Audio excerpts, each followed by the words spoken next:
Dan di sini teman-teman, yang ingin saya bahas adalah kesyirikan yang benar-benar nyata di depan mata kita. Di mana Guru Zuhdi ini bukan lagi berdoa kepada Allah, tetapi berdoa kepada selain Allah, yaitu berdoa kepada guru sekumpul. Hancur. Ustadz Heri sering mengkritik para ulama dengan alasan berpotensi merusak akidah dan tatanan syariat. Justru dalam video ini kita bisa menyaksikan bahwa kata-kata itu sebenarnya pantas untuk Ustadz Heri sendiri. Tuh, ke dalam surga saja minta ke abah guru sekumpul, apalagi perkara-perkara yang lain. Bakso aam. Jadi ini udah satu kebohongan. Di thumbnailnya tadi ada kata-kata tolong masukkan kami ke surga. Coba dicek tuh, kami ingin masuk ke dalam surga. Ini bukan ungkapan doa. Ini adalah khobar, pernyataan, bukan doa, bukan permintaan. Di video ini saya ingin mengomentari reaction daripada Al-Ustadz Heri Pras pada satu ungkapan seorang ulama Kalimantan Selatan, yaitu almarhum Al-Maghfurlah Guru Zuhdi. Saya bukan orang Kalimantan Selatan, saya juga bukan murid dari beliau. Saya asli suku Sunda yang tinggal di Sumatera, jadi sama sekali tidak ada kaitannya. Ini hanya sebatas tanggung jawab ilmiah, karena Ustadz Heri sering mengkritik para ulama dengan alasan berpotensi merusak akidah dan tatanan syariat. Justru dalam video ini kita bisa menyaksikan bahwa kata-kata itu sebenarnya pantas untuk Ustadz Heri sendiri. Jadi di sini ada satu ungkapan yang sangat sembrono dan sangat berbahaya sekali. Yaitu di salah satu videonya, kita lihat thumbnailnya, guru sekumpul selangkah lagi jadi Tuhan. Mikir. Nah, ini adalah ungkapan-ungkapan dari Guru Zuhdi. Ya abah guru, tolong masukkan kami ke surga. Ini sudah satu kebohongan.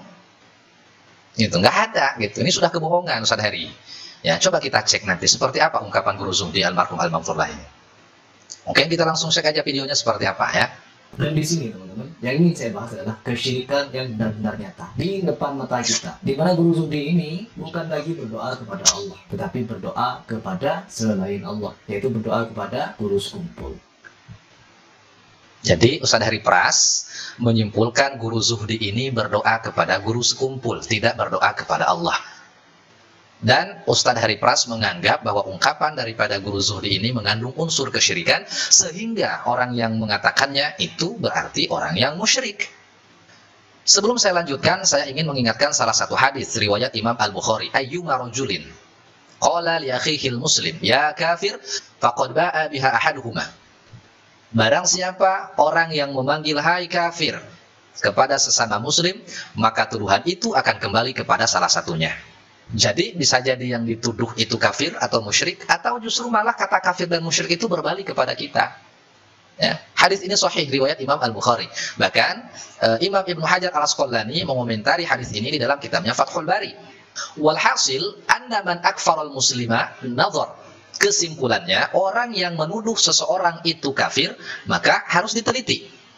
Fa in kana bi ghairi ta'wilin istahaqqa adzam. Apabila dia tidak memiliki dalil, tidak memiliki bukti, maka ia pantas untuk mendapat celaan. Wa rubbama kana huwal kafir. Dan bisa jadi justru dia yang kafir. Justru dia yang musyrik. Wa in kana bi ta'wilin nadhar. Dan apabila Ustadz Heri memiliki bukti, maka harus diteliti juga.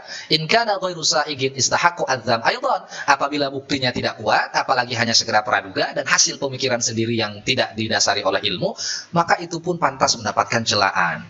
Wala yasiru ilal kufri. Dan jangan kita ini gegabah sembrono untuk menjustifikasi seseorang itu kafir atau musyrik. Coba kita cek ungkapan Guru Zuhdi yang dianggap mengandung unsur kesyirikan oleh Ustadz Heri Pras ya. Ya abah guru. Tuh, ke dalam surga saja minta ke abah guru sekumpul, apalagi perkara-perkara yang lain. Jadi ini udah satu kebohongan. Di thumbnailnya tadi ada kata-kata tolong masukkan kami ke surga.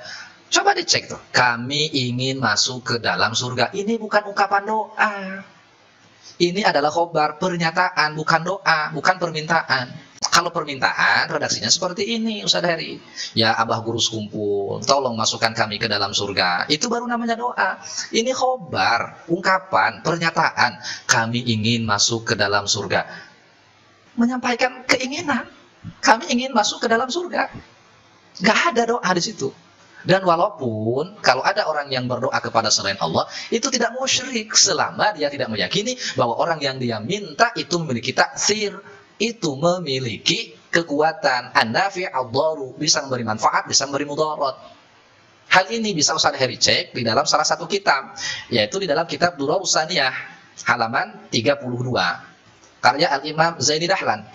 Falladhi yaqdahu fit tauhid, dan sesuatu yang bisa merusak tauhid, huwa i'tiqadu ta'thir, yaitu keyakinan adanya kekuatan, adanya ta'thir, adanya kesan li ghairillahi, bagi selain Allah.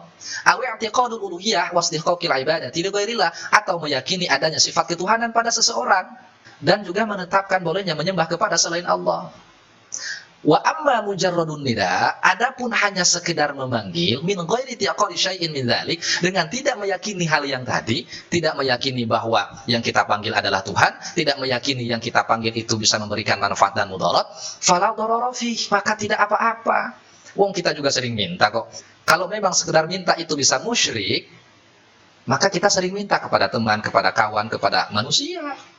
Jadi yang merusak tauhid itu bukan memintanya, tapi keyakinan bahwa yang kita minta itu bisa memberikan manfaat dan mudarat di luar Allah. Jadi Ustaz Heri kalau minta sama kawan, sama tetangga sesuatu, dan Ustaz Heri meyakini kawan itu bisa memberikan manfaat dan mudarat, itu kesyirikan. Jadi adanya kesyirikan itu keyakinannya, kecuali kemusyrikan yang jali, yang sudah jelas, seperti misalnya menyembah patung, menyembah matahari, atau tidak percaya Tuhan sama sekali. Tuh, karena engkau ada di dalam surga, bisa tahu kalau musuh pun sudah masuk surga, teman-teman. Kok bisa tahu? Tahu dari siapa? Sedangkan Rasulullah SAW saja hidup dengan puluhan ribu sahabat, Rasulullah hanya tahu 10 sahabat yang dijamin di surga. Ini Rasul ini, tiba-tiba ada Guru Zuhdi tahu kalau musuh pun masuk surga. Nabi Muhammad kalah kasar sama Guru Zuhdi. Ya Allah ya Rabbi. Ustaz Heri, ada di dalam kitab Uqudul Juman fil Ma'ani wal Bayan, itu dijelaskan bahwa ada satu ungkapan yang disebut dengan khabariyatu lafzun insya'iyatu ma'nan. Lafaznya itu adalah ungkapan pernyataan, tapi isinya adalah doa, sebagaimana kita memanggil almarhum kepada orang yang sudah meninggal. Apa arti almarhum? Dirahmati. Siapa yang tahu orang yang sudah meninggal itu dirahmati? Atau al-maghfurlah, yang diampuni. Siapa yang tahu seseorang itu sudah diampuni? Nggak ada yang tahu.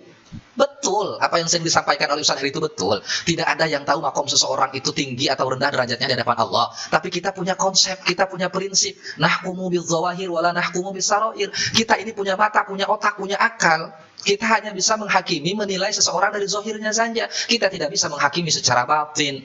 Jadi dari mana kita tahu seseorang itu soleh? Dari kesehariannya. Dan kita tidak tahu hakikatnya di hadapan Allah. Tidak ada yang tahu makom seseorang, tapi kita menilai dari zohirnya. Sedangkan kita tahu lawan soleh itu adalah fasik.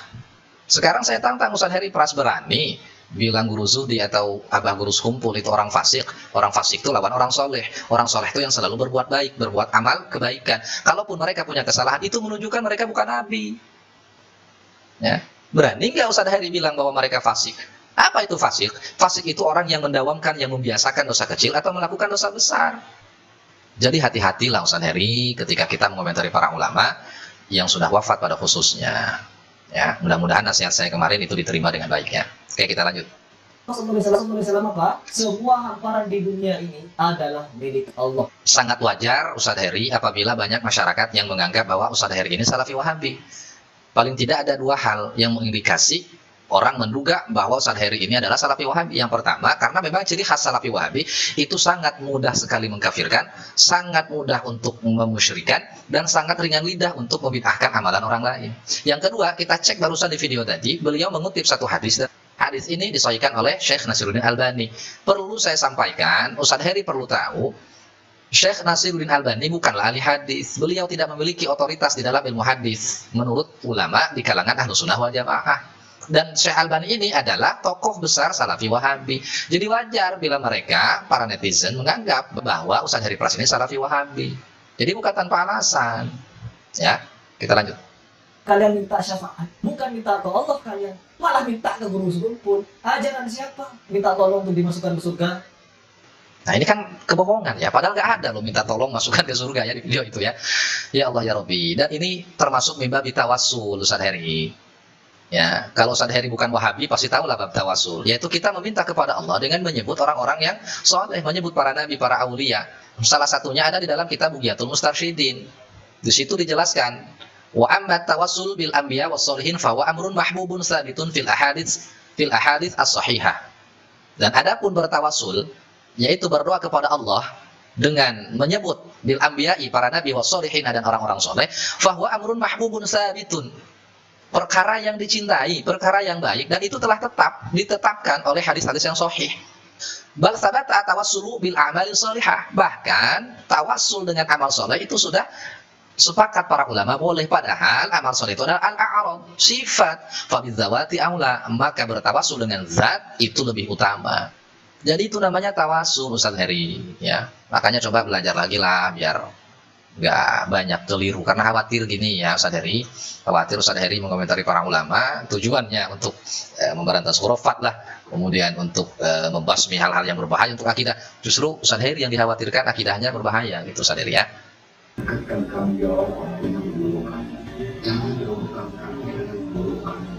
Baru setelah minta ke guru sekumpul, di ujung-ujung minta kepada Allah.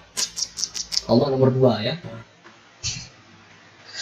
Aduh ya Allah ya Rabbi, ini kesimpulan anak TK, kesimpulan anak SD. Dan Ustaz Heri harus tahu, ada hadis yang sahih, al-mar'u ma'aman ahab, seseorang itu akan dikumpulkan bersama orang-orang yang dia cintai. Kalau Ustaz Heri cintanya sama opa-opa Korea misalnya, ya sama mereka dikumpulkan. Kalau kita cintanya kepada ulama, kepada orang soleh, harapan kita mudah-mudahan kita dikumpulkan oleh Allah bersama orang-orang soleh, bersama para alim ulama, bersama orang-orang yang dekat kepada Allah. Nah, jadi pesan terakhir saya, Ustaz Heri, jangan mudah menuduh musyrik atau kafir atau bid'ah kepada amalan atau satu ungkapan. Bahkan Imam Malik mengingatkan kita, apabila kita melihat 99% kemusyrikan pada diri seseorang, tapi ada 1% yang menunjukkan keislamannya, maka kita wajib mengihtimalkan, menetapkan, menghukumi dia itu masih muslim. Saking nggak bolehnya kita gegabah di dalam menghakimi orang lain, apalagi seorang ulama, apalagi orang yang soleh. Kalau Ustaz Heri menganggap beliau bukan ulama, ya, atau beliau orang yang fasik, ya itu tanggung jawab ada di Ustaz Heri. Tapi saya pribadi menganggap beliau ulama. Terlepas mereka pasti punya kesalahan, dan itu menunjukkan mereka manusia biasa, mereka bukan nabi. Jangan sampai karena nilai setitik hilang susu sebelanga. Karena kesalahan 1, 2, bahkan ratusan, kita melupakan ribuan kebaikan mereka. Wallahu a'lam bishawab. Assalamualaikum warahmatullahi wabarakatuh.